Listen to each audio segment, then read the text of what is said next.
Good evening to everyone. Welcome to Nature Narration webinar series by Aghanaashini Nature Foundation. Aghanaashini Nature Foundation is an environmental conservation organization which is a primary objective of providing nature education. As we all know that today we have gathered here for the webinar on what do we know and what can we do about forest fires by Ms. Chaithra Girish. Ms. Chaithra Girish completed her Masters in Wildlife Studies from Kerala Veterinary and Animal Sciences University. She is not only a dedicated nature educator but also a published author and a familiar voice on All India Radio, where she posts stories, insights, advocating for a deeper understanding of science among the general public. I request Ms. Chaitra to take over the session, ma'am. Thank you so much, Vaishnavi. So, good evening, everyone, and thank you so much for joining in this webinar. And I welcome each and every one of you to this beautiful session. So, today we'll be delving into a topic that is both pressing and pertinent beyond the headlines. What do we know and what can we do about forest fires? So, as people, we are not strangers to the headlines that dominates our news cycle. So, especially when it comes to environmental crisis.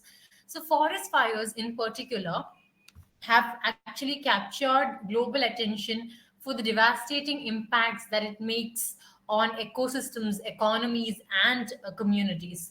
But what lies beneath these headlines? Like, what can we learn from it? And most importantly, what can we do about it?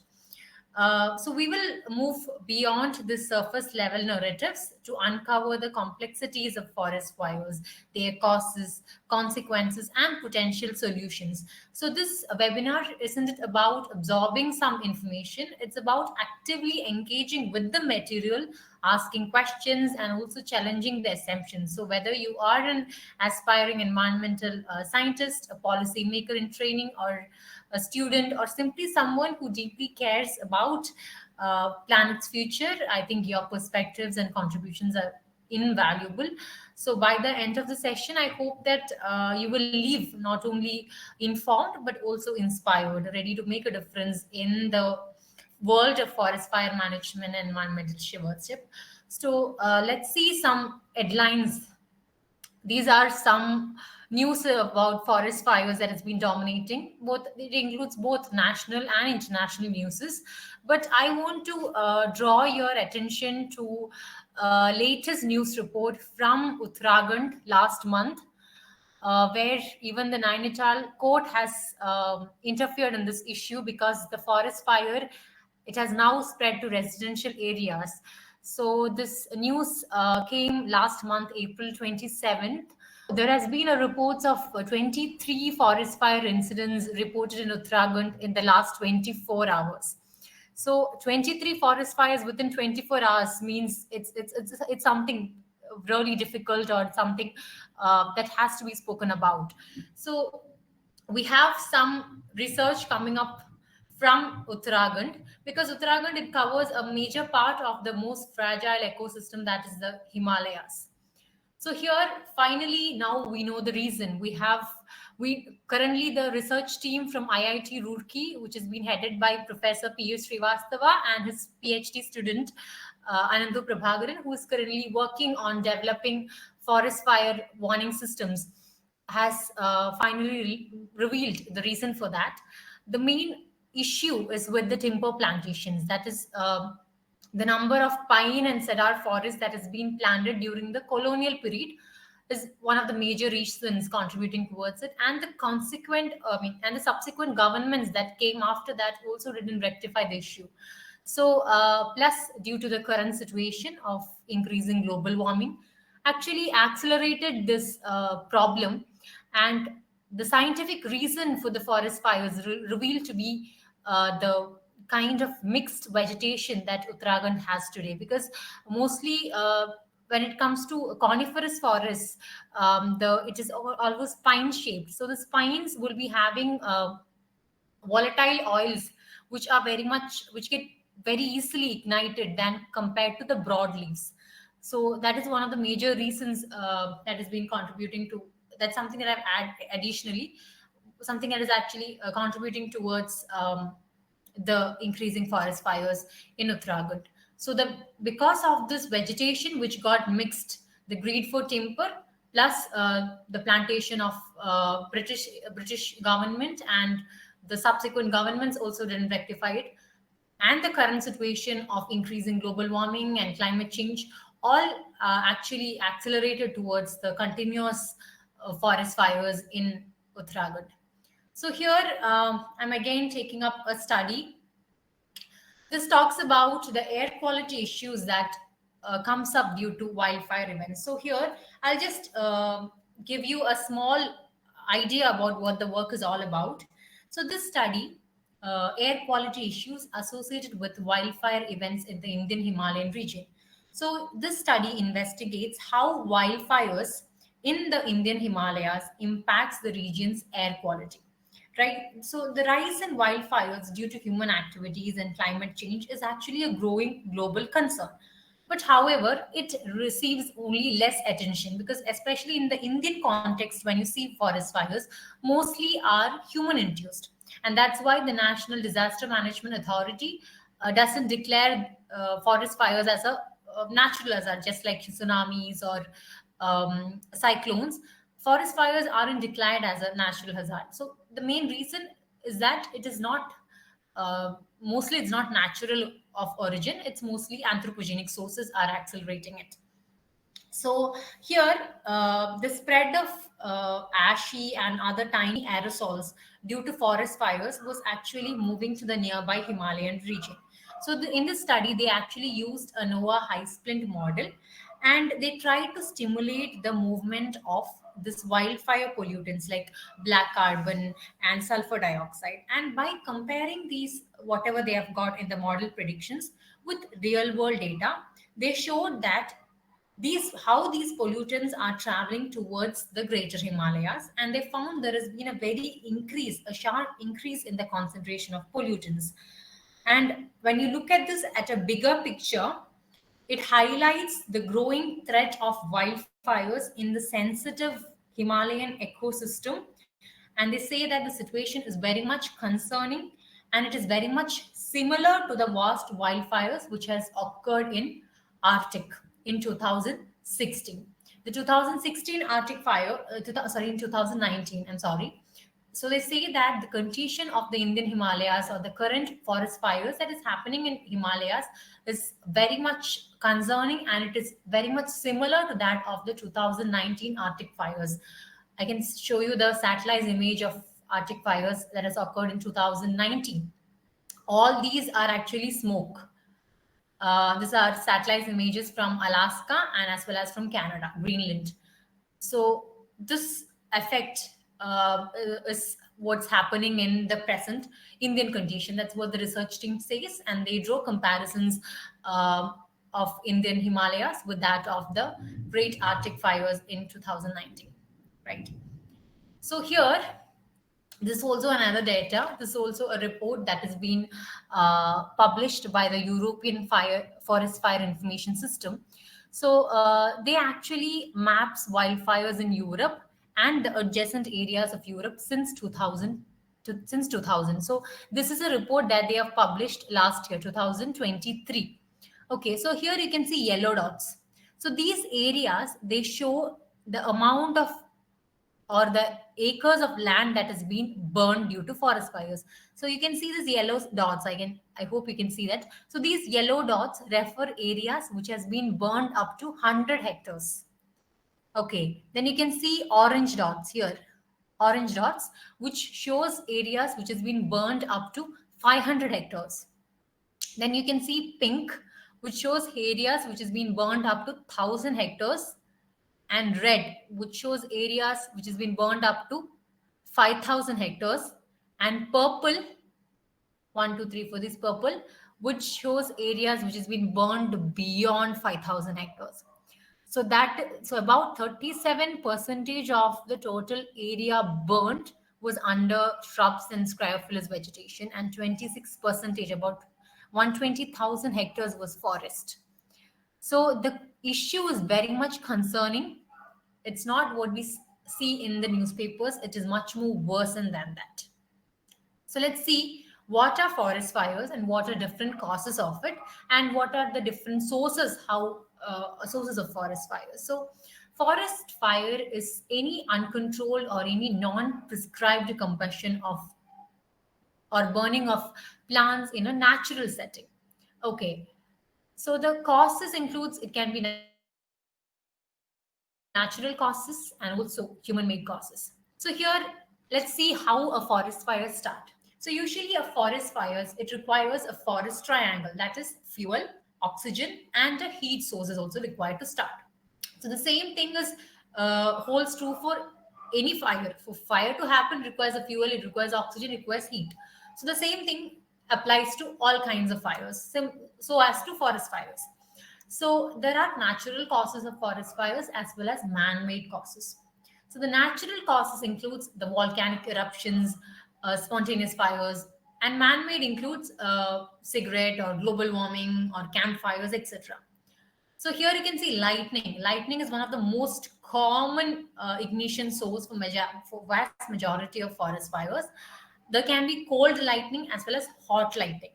So cold lightning means it usually occurs for a very short duration and it rarely causes wildfires. But hot lightning means even though it is of less voltage, it occurs for a longer period of time. And because of the intense heat it generates, hot lightning accounts for majority of the natural fires. So this is a natural phenomenon and it's completely unpredictable.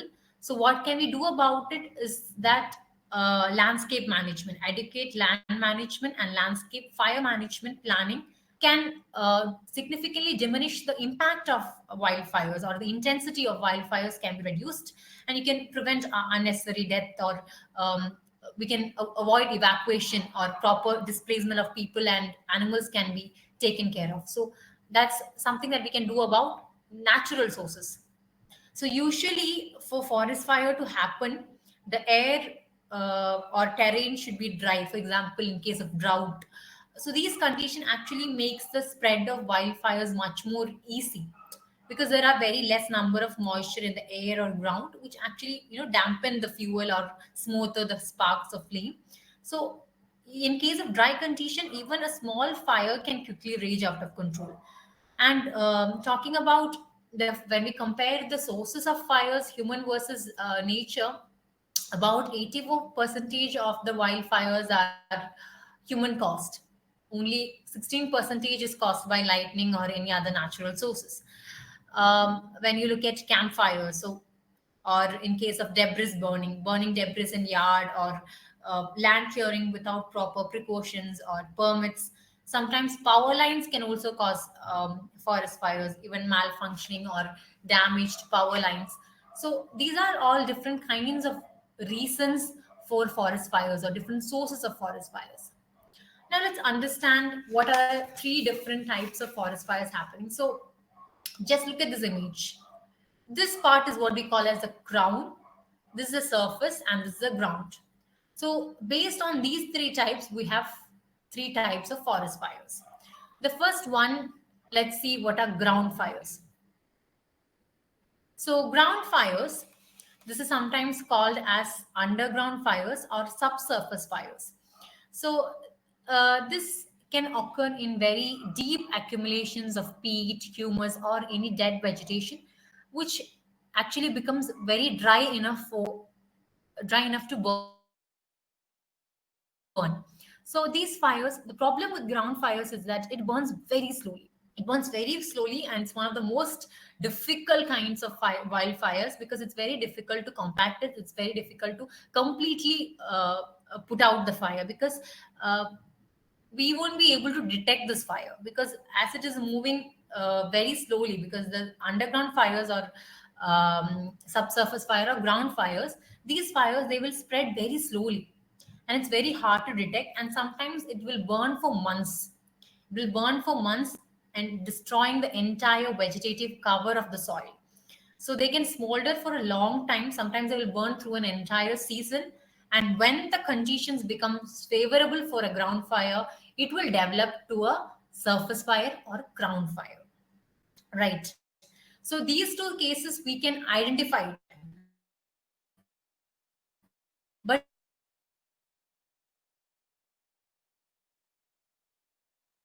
here it's hard to complete. Now let's move on to surface fire. So surface fire, as we all know, it happens on the surface litter like dry leaves, twigs, grasses, etc. And it's one of the most easiest fires to put out because it causes very less damage to the forest. It can be easily extinguished. But the third one is fires. So crown fires means this part will be burning. The crown region will be burning. Right. This type of fires, entire length to the top, it will be burning, and mostly it will be burning through canopies. See here, it will be burning through canopy and it will be spreading from one treetop to another. Right. So this is one of the most dangerous kind of forest fires, most intense, and it's very difficult to contain it. And it requires very strong winds, steep canopies, and heavy fuel load is also required to continuously burn in case of crown fires. Right. So understanding this fires is very much important to finally control them. We have to first detect what kind of fire is happening, whether it's a ground fire or a surface fire or a crown fire, because based on that, we have to employ the strategies. Right. Now, let's see what are the effects of wildfires. What are the negative effects of wildfires? So, one of the major reason is that the climate change driven wildfires have actually worsened the air quality, as we have discussed in the previous slide in the introductory part, where we have quoted the work of Anandu Prabhakar, where they actually studied about the air quality deterioration happening due to wildfires. So here, talking about the negative effects, one is the loss of biodiversity, because the forest fires actually destroys the habitats and ecosystems. Sometimes the species won't be able to escape this fast moving fires. So sometimes local extinctions can happen, or population declines can happen, soil erosions can happen, habitat destruction, carbon emissions, air pollutions. So all these things are continuously happening due to the negative effects of wildfires. And one of the major reasons is that forests are a very good storage of carbon. Right. So the forest fires means what happens, the major source of carbon dioxide is being released. Other gases are being released, which actually accelerates the global warming and climate change. So that is one of the major effects, which is a very severe and also a very prolonged effect of forest fires, I would say. And also, other than the ecological damages that happens, there are also some economic damages that happens. Like, for example, agricultural land will be destroyed, or timber resources will be destroyed, infrastructure will be destroyed. Of course, loss of tourism revenue. So it will be substantially affecting the local communities as well as the government. Plus, the air pollution, harmful smoke, particulates that has happening, it's actually human health risk is happening, cardiovascular diseases, respiratory problems, health conditions. So these are one of the negative sides, or how the forest fires is completely affecting not only the species that are inhabiting in the forest, but also even the people outside the forest. Even people in urban areas are also getting affected. Even people in residential areas are also getting affected. So here you can see how the fire is impacting forests and wildlife. So we cannot say that we don't require fire, or fire is completely harmful. Fire is essential. Nature needs fire, right? And wildfires are inevitable. And we must understand that all fires are not harmful to the forest also. It depends on the intensity of fire. If it is a high severity fire, then of course the natural corridors will be completely disconnected. Roaming species won't be able to find food. There will be loss of soil fertility. All those things will happen. But however, if there is a low intensity fire happening, that is required to replenish the forest, for the forest to regrow. Low intensity fires are happening. Even there are certain plants and animals that require fire to complete their life cycle. So let's see some of the positive effects of what are the how forest fires helps wildlife and the forest. So here, the one of the major reason is that while all fires are potentially they have the effect to become dangerous to property and life, there are prescribed or there are controlled burns that has been practiced. Right. For example, if they are performed in safety tight parameters, like for example, human beings have got a very strong connection with wildfires, right? So thousands of years we have been performing burns for multiple reasons. But today we are mainly let's see about how forest fires promotes ecological health and how what are the positive effects of forest fires. So let me give you an example. Let's consider a scenario. When a forest burns, it begins to build up on the forest ground, right?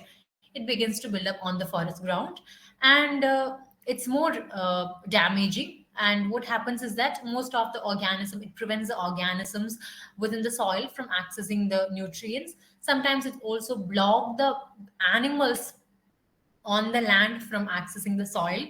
So, this coating of this dead organic matter can sometimes choke the outgrowth of smaller or newer plants. So, when human beings, when a forest department perform a prescribed burn, when they perform a planned burn with tighty safety parameters, the goal is actually is to remove that layer of decay in a very controlled manner, which actually allows the other parts of the ecosystem to thrive. So, by doing this, what happens? The nutrients will be released from this burned material, which includes the dead plants, animals. The nutrients will more quickly uh, reach the soil if they had, otherwise it would have taken longer time for decay. So those are different kinds of importance of forest fires. Mainly, it increases the soil fertility also. That's how the farmers in North India, like when they practice zoom cultivation, how slash and burn cultivation actually increase. They are actually exploiting it in a bit, in a way we can say that, because that's how they increase the soil fertility. But at the same time, it also causes air pollution in already air pollution aggravated cities like Delhi. So let's come back. Here you can you see pine cones over here? So here, the seed from many pine tree species are actually enclosed in pine cones, which are actually covered with this pitch. So these pitches has to be melted by fire for the seeds to get released. There are also other types of tree like sequoias. They depend upon heat of the forest fires to complete their seed cycle. So there are different kinds of plants that requires requires heat. So this is a caterpillar. This is a endangered species of cardinal blue butterfly caterpillar. So cardinal blue butterfly caterpillar's sole food source is wild lupine. So the caterpillar depends upon wild lupine for its food to undergo metamorphosis and become the cardinal blue butterfly. So without wild lupine, the caterpillar won't be able to survive. And this wild lupine requires fire to maintain an ecosystem balance in which it can thrive. Right. So just see the connection, just see the interconnection. Without fire, wild lupines won't be able to survive, and without wild lupines, the endangered carnal blue butterfly caterpillar cannot undergo metamorphosis to become butterfly because it is their only food source. So in this way, you can see a healthier post-burn plant populations. They generally have a broad food web effects that trickle up the foragers and other animals in their ecosystem. So similarly, the animals that use these pines or other trees for their home benefits from this germinating power of fires. Right. So there are different certain types of lilies that require fire for their germination. So fires are actually very much important when it comes to the setup of forests. Without fires, the forest won't be able to survive. But the only thing is that the fire should be prescribed. It should be a controlled form of fire. So Let's now move into the different phases in which the wildfires can be controlled, or what are the methods of management of wildfires that is being currently used. So, in case of a wildfire happening, majorly we have three kinds of phases. One is the pre-crisis phase, the other one is a crisis phase, next one is a post-crisis phase. So these are the three major parts. So during the pre-crisis phase, what happens is that this is a phase of prevention where there is regular training of forest staff and other fire protection committees. They do risk mapping, they do things to prevent a wildfire.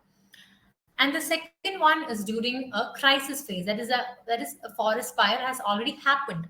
So you have to detect the fire, we have to do propagation modeling, and how can we fight the fires. So this is a time in which the communication networks has to be provided in place for ensuring the timely flow of forest fire information, manpower, and other materials to the fire sites. And the third one is the post crisis phase, that we have to do the damage assessment. How many hectares of land has been burned? Are there any human casualties happening? So, all those things. So, this requires the damage assessment, and again, the environmental impact evaluation should happen.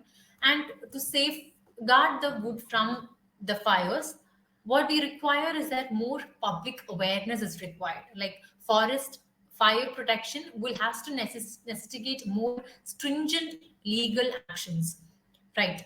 So let's see some of the technologies, current technologies that we have been recently using to fight forest fires. So let's look at the six rapidly emerging technologies which has been currently using to fight wildfires in the world and help in the fight against the climate change. So most of the technologies that I'm going to say now are actually a fusion of advanced technologies such as satellite based fire detection systems, drone surveillance, and also the AI supported sensor networks. So all these are actually paving a way for a comprehensive approach to wildlife prevention. Right. So these technologies are not only merely futuristic concepts, I would say, but they are very tangible tools in the hands of researchers, conservationists, and the first responders who are working collaboratively to develop a robust line of defense against the destructive forces of wildfires. So let's see one by one in detail. The first one is drones. So drones, I think this is something that we all of us are mostly familiar with. This is a very increasingly utilized form of new technology. It's been currently used, and it has been recently suggested as one of the latest climate change technologies, because the the advantages of drones is that they can actually spend up to 8 hours in the air at a time.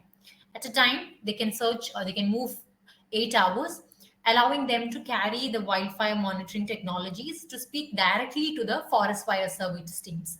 Right. So they provide ideal solutions for monitoring wildfire, especially in case of a spread. And they are mostly helpful in cases when when the forest fire happens and there is completely smoke, when there is dense smoke, when the smoke becomes too thick, and in conditions or in circumstances when the manned aircrafts cannot function, that times this is a very ideal solution for monitoring wildfire spread. And the next one is infrared cameras or thermal imaging. So actually we use drones and infrared cameras together. Okay, because infrared cameras or thermal imaging are a perfect climate technology partners for drones. Okay, so like drones, they do not provide solution to forest fires, but what they can do is that they can detect and report heat even without a flame. Without flame or without spark, they would be able to detect the heat. With the presence of heat, they will be able to detect where there is a forest fire happening. So this means that drones monitoring the forest canopies can detect wildfires even though it is happening at a very smaller scale. Right. So the conservationist can clearly see where the fire is burning at its hottest point to locate where the fire is located within a forest versus a radiated heat. So this kind of climate change technology is very much helpful when we are navigating, especially through very vast wooded areas. In such places, these technologies are really helping us. And the next one is I4F instant form. So form, actually, sometimes, mostly we all know that we use water for extinguishing fire, but some cases water isn't it enough, because sometimes when the fires are very much extreme, water cannot cope up alone, right? Because vast quantities of water are required to fight a forest fire, and often large amount of water gets wasted during transportation, right? So dropping water isn't it accurate for a forest fire. So here we use foam technology. We have been using foam technology traditionally itself, but the new current form we are using, I4F instant form, this is one of the best technologies, because this is because previously the foam technologies has been ineffective, because when we are using in vast forested areas, sometimes evenly distribution of form sometimes becomes ineffective. So the new I4F instantly form, which has been developed now, is it seems to be less wasteful than the traditional forms of form that we have been using, and it is more environmental friendly also than other forms we have been using in the past. And the other one is firefighting robots. So the firefighting robots, so the robots have been leading a way in firefighting. So especially in urban areas. So now they have been equipped with firefighting solutions for forest fires. So mostly these units, you can see the units. These are self-propelled units. These are self-propelled units, and mostly they comes with a firefighting nozzle, a blade, and a winch, which makes them an effective technology for firefighting. Unfortunately, in cases where the remote controls are currently ineffective, or when they are very much difficult to manipulate, this technology is quickly advancing to help create units that are very easier to manage, right? And the next one is AI supported sensor networks. So AI supported sensor network means in real time data, it plays a very crucial role in understanding the behavior as well as the progression of active fires. So with the advancements in technology, the firefighters and first time responders, they now have access to up to date information about forest fires. Like, they have information about the forest fire location, the forest fire intensity, and even the direction of forest fires. So this real time data enables them to make informed decisions and also deploy the resources very strategically to combat wildfires more effectively, because here they are monitoring many other environmental factors also, like temperature, humidity, air pressure. So all these environmental variables will also be monitored, and they will provide very rapid alerts at the first signs of fire, right? And the next one is Fire Urgency Estimator in Geographical Orbit. Fugio is still in the concept stage. It's not currently being using because it's currently under development. This is the latest technology, because what we hope with Fijigo is that we hope to detect the early warning signs of wildfires from space. So here it will use platforms at various altitudes, including the satellites that orbit the Earth. So this technology is a very new technology and is yet to be tested, but it's a very good example of some bleeding edge climate change technologies being developed to fight forest fires. So it is still at a while it's still at a concept stage. This is a very ultra modern technology, which actually uses a series of drones and satellites equipped with infrared sensors. So this is among the six technologies that I've told you. The fire urgency five among them, the first five are now currently being used, but this one is still under, it's still in the concept stage, it's still under developing. But hopefully, if this comes into action, this is going to be one of the most ultra modern technology in the phase of firefighting that we can ever have. So that's all with the session. So as our session comes to a close, I would like to say that the suppression of fires is not enough. As I've told before, the nature needs fire, and the nature ecologically benefits from the periodic burning.